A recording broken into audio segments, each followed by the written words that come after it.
안녕하세요. 미국 주식을 공부하면서 투자하고 있는 빅손입니다. 네, 안녕하세요. 오늘 저희가 함께 깊이 파고들 자료는 바로 GE, 버노바, GEV의 최신 실적 자료입니다. 네, 빅소님께서 아주 시의적절한 자료를 보내주셨어요. 그쵸. 에너지 전환이랑 AI 데이터 센터. 이 두 가지 가장 뜨거운 키워드에 딱 교차점에 있는 기업이잖아요. 미국 동부 시간으로 1월 28일 시장이 열리기도 전에 발표된 정말 따끈따끈한 2025년 4분기 실적입니다. 맞습니다. 이번 실적은 뭐랄까 한편의 드라마 같아요. 드라마요? 네, 겉으로 드러난 숫자에 환호했다가 세고 내용을 보고는 고개를 갸웃하게 만들고 또다시 미래 전망을 보면서 가슴이 뛰게 만드는 그런 롤러코스터 같은 매력이 있거든요. 와, 롤러코스터라니 시작부터 흥미진진한데요. 그럼 그 첫 번째 상승 구간부터 한번 타보죠. 가장 먼저 눈에 띄는 게 주당 순이익, EPS인데 잠깐만 이게 맞나요? 예상치가 3.22달러였는데 결과가 13.39달러라고요? 네, 맞습니다. 아니 불과 300%를 넘게 이겼다는 건데 이건 뭐 어닝 서프라이즈를 넘어서 거의 어닝 쇼크 수준인데요? 정확히 보셨습니다. 그게 바로 이번 실적의 첫 번째 반전이죠. 반전이요? 네, 결론부터 말씀드리면 이 놀라운 EPS는 순수한 영업활동의 결과가 아닙니다. 아, 그럼 뭔가 다른 게 있었다는 거군요? 맞습니다. 여기에는 29억 달러, 우리 돈으로 약 4조 원에 달하는 거대한 규모의 일회성 법인세 혜택이 포함되어 있어요. 4조 원이요? 네, 일종의 회계적 이벤트인 셈이죠.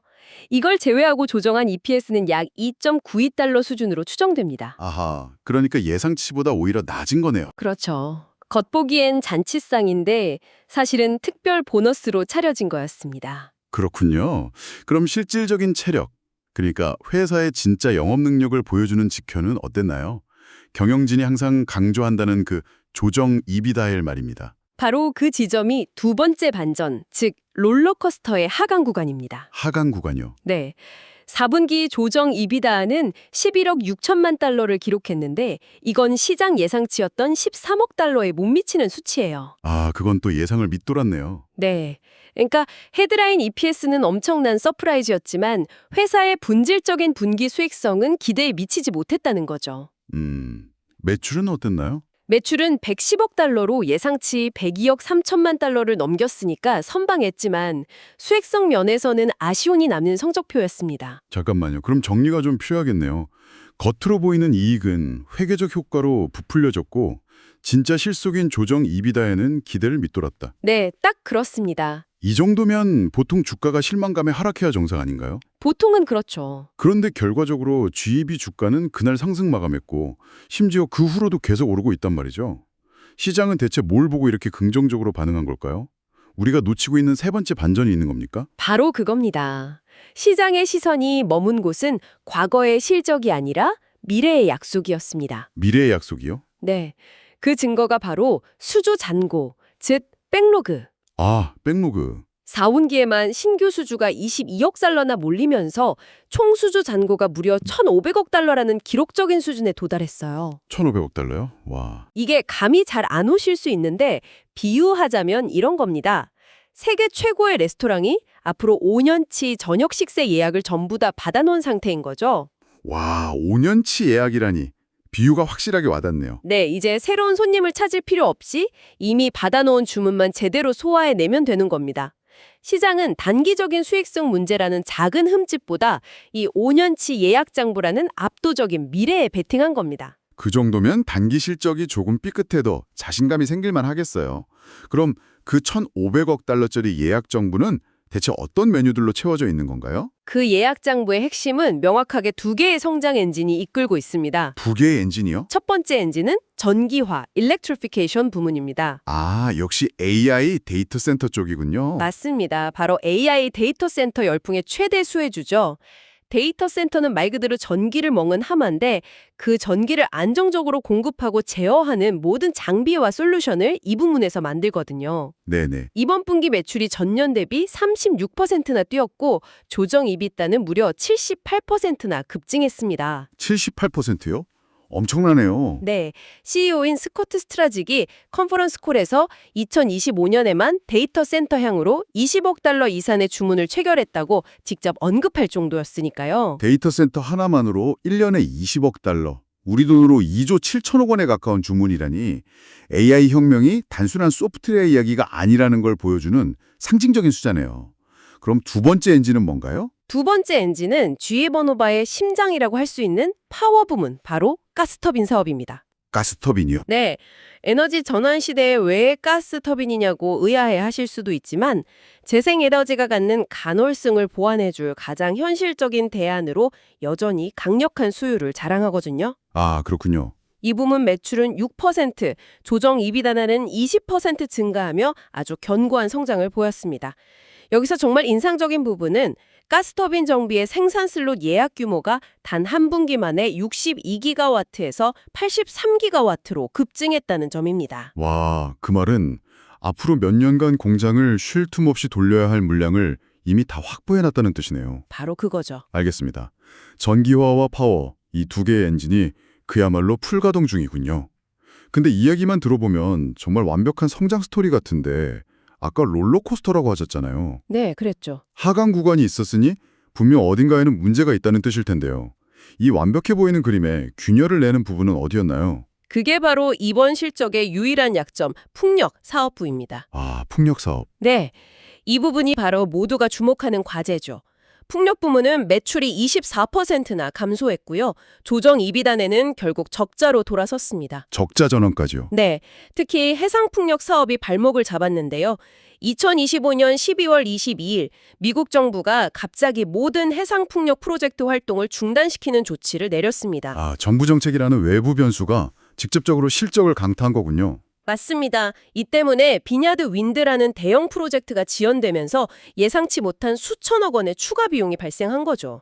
이건 회사 입장에선 통제하기 어려운 리스크입니다. 그렇겠네요. 그래서 컨퍼런스 콜에서도 이 문제에 대한 질문이 쏟아졌고 경영진도 아직 솔직하게 리스크를 인정했습니다.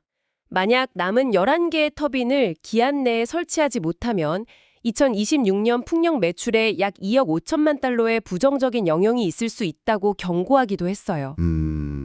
투자자 입장에서는 이 풍력 사업부의 불확실성을 계속 신경 써야겠네요. 네, 계속해서 GAB의 발목을 잡는 앵커 역할을 할 수 있다는 점을 염두에 두어야 합니다. 정말 흥미로운 구도네요. 한쪽에서는 AI와 에너지 수요 덕분에 5년치 예약 장부를 쌓아놓고 미래를 향해 질주하는데 다른 한쪽에서는 예측 불가능한 리스크로 그림자가 드리워져 있는 상황. 이런 상황이라면 보통 경영진은 미래에 대해 조심스러운 태도를 보일 법도 한데요. 그렇죠. 보통은 그럴 텐데. 그런데 자료를 보면 정반대예요. 오히려 미래 가이던스를 대폭 올려잡았어요.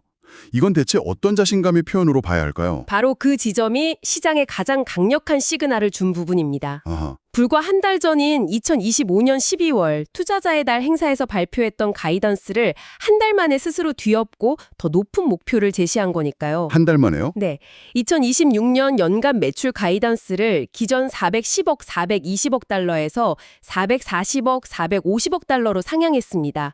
시장의 예상을 가볍게 뛰어넘는 수치죠. 와, 순현금 흐름도 올렸나요? 네. 기업의 혈액과도 같은 순현금 흐름, FCF 가이던스 역시 기존 45억, 50억 달러에서 50억, 55억 달러로 높여잡았습니다. 장기 전망까지도 더 밝게 본다는 거죠? 맞습니다. 최근에 마무리된 프롤렉치 인수 효과를 반영해서 2028년 장기 가이던스도 업데이트했는데요.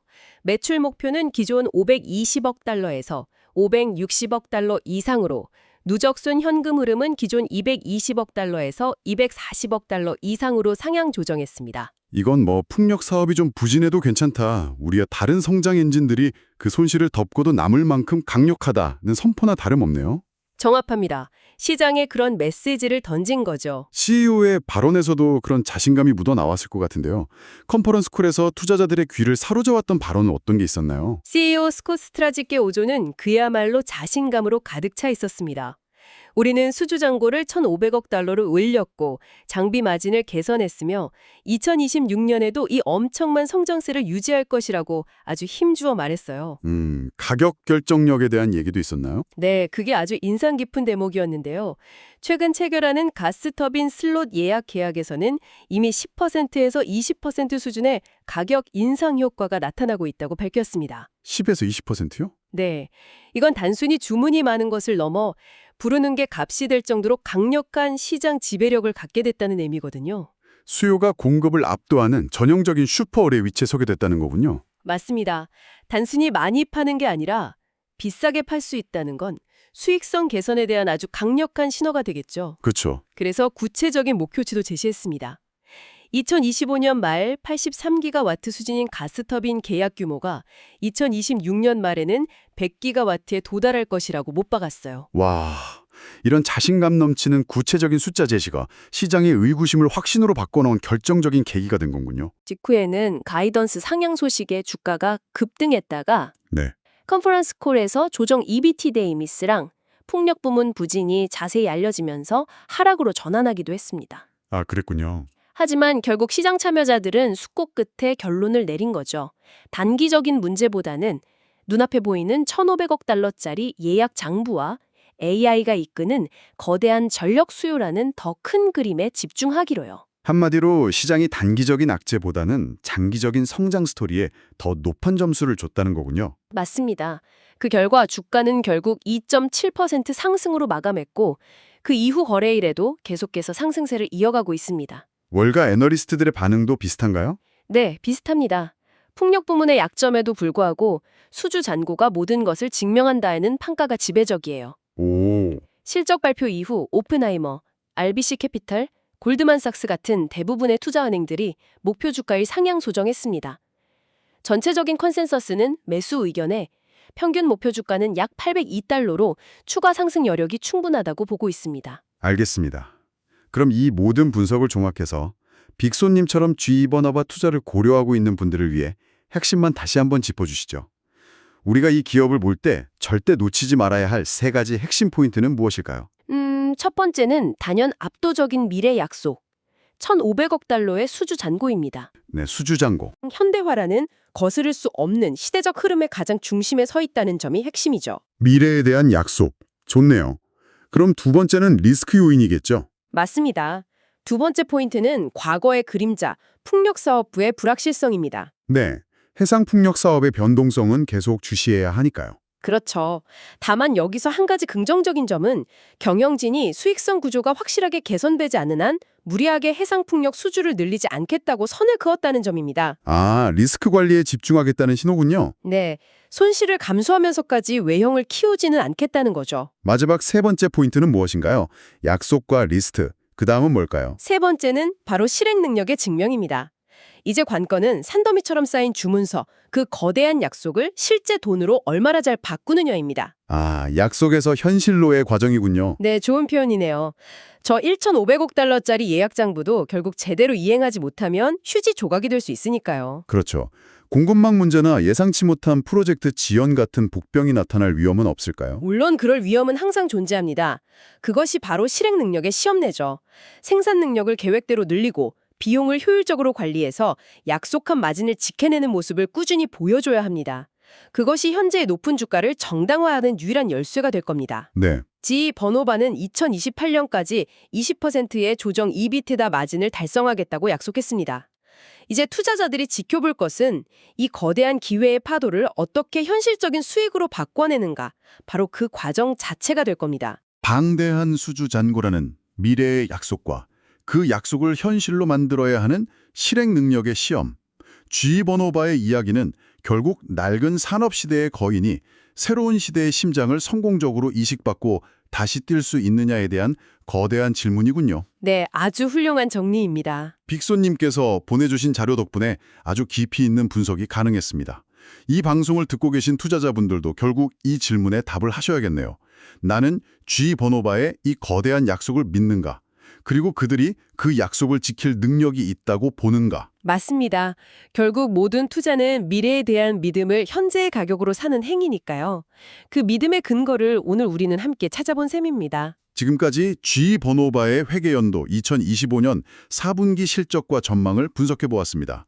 구독과 좋아요, 댓글, 알림 설정 부탁드립니다.